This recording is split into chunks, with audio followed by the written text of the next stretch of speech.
Hello everyone, welcome back to my channel. In today's video, we will create an outdoor extension cord. I'm doing that because in the markets, in the stores, the outdoor extension cords are pretty expensive, and I believe, I hope, I can achieve a better quality by purchasing a better quality plug, a better quality socket, and the cable. So this is a 1.5 millimeter cable, and usually what they are selling in the stores, it's not so thick in the cable, in the wire size itself.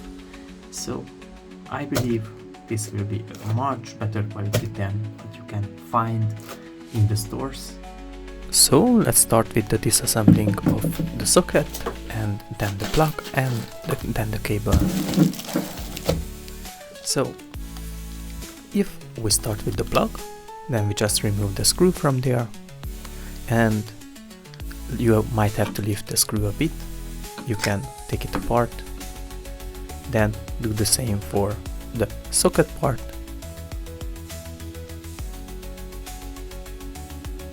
Lift a bit the screw, and you can take out the inside.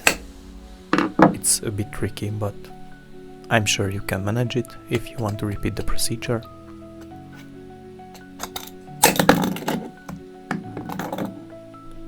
Then I'm just removing the foil from the cable itself.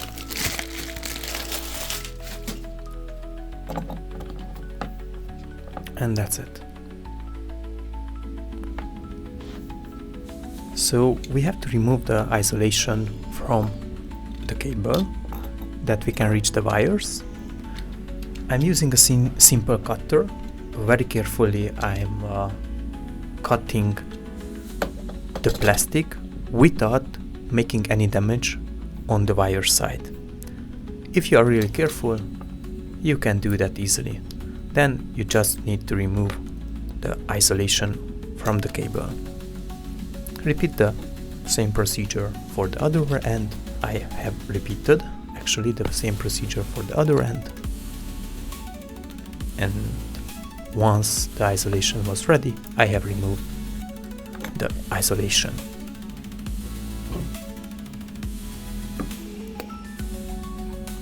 So to be sure, you have to put the housing on the cable prior you are installing the wires, because otherwise you will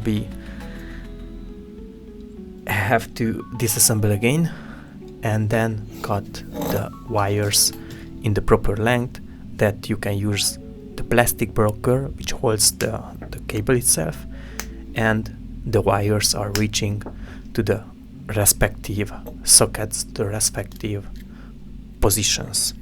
Repeat the same with the housing for the plug. Just take a measurement and you can cut back the wires. So then we are removing the isolation from the wire itself. I'm using my isolation removal tool, which is called M. It's really professional, and you can work really fast with that. I really enjoy, and as you see, it's already a bit used over the years. I have used it a lot. And then I was trying to solder, because I'm kind of an old school guy and I like to solder wires, but it was not working, and my soldering gun just gone broken. And there was another method to have the wires together, to using fellulars. Those are the black, those tiny things. It was time for the plan B, and since lack of the tools in Eastern Europe, we are using whatever we can to use to solve the situation. So I have to purchase a fellular clamper, if that's the right word. If not, then let me know in the comment below. I might be wrong. And then it was coming to finally connect the wires to the respective ends, to the socket and to the plug end. But first you had to unscrew a bit the screws to make some space, and after that you will be able to add the wires. So now this is a very careful action. You have to make sure that the ground is always in the middle. The ground should be in the middle. Actually there is a small mark for the ground which is marking that's the ground cable, and green and yellow it's ground cable for us in oil rope. And then for the null or the null or the neutral, it actually doesn't really matters, but there was also an indicator in that socket, and that's the position of the neutral. Similarly to the phase or to the current wire, as however you prefer, then you have to make sure that all the screws are really tightened together, that your cable is not released. And then there is a minor blocker for the cable. You had to add a screw there, just you have to screw a bit, and that helps you to tighten the cable together with the end of the socket. And then it was time to install back the socket. And we have almost finished the socket part, which is like 50% of the work. It's kind of a 10-15 minutes activity if you want to create your own outdoor extension cord. Screw the screw in, and that's it. So socket part is done. Then we are repeating the same procedure for the plug end, or removing the cable blocker, just to be sure that later we can block properly the cable.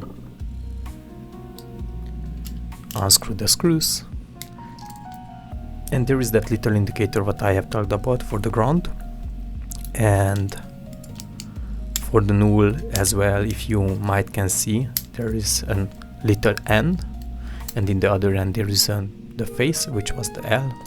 We have seen kind of for like 2 seconds. And as always, ground is very important. Ground in the middle, actually, for this kind of type of plugs and sockets. So then we are screwing in the null, then the face, and then it's time to again use the cable holder, and we can reassemble back the plug end of that extension cord. So it looks pretty crispy, so should be working. Now it's time, after a while, to test that extension cord, which is ready for test actually. So